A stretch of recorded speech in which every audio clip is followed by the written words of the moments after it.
अस्सलामुअलैकुम वरहमतुल्लाहि वबरकातुहू।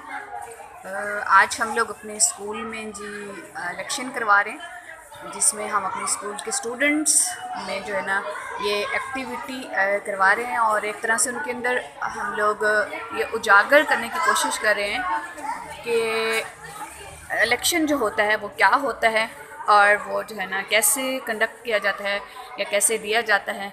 तो ये सारा जी हम लोगों ने इसका सामान तैयार कर लिया हुआ है, जिसमें मुख्तलिफ़ क्लासों के जो बच्चे हैं वो मुख्तलिफ़ सीट्स के लिए जो है ना एक तरह से खड़े हुए हैं।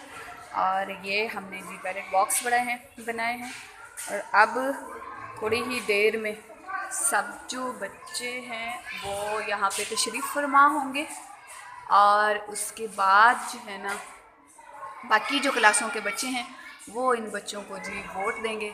तो देखते हैं कि आज क्या रिज़ल्ट आता है उन बच्चों के लिए जो कि यहाँ पे वोट लेने के लिए खड़े हुए हैं।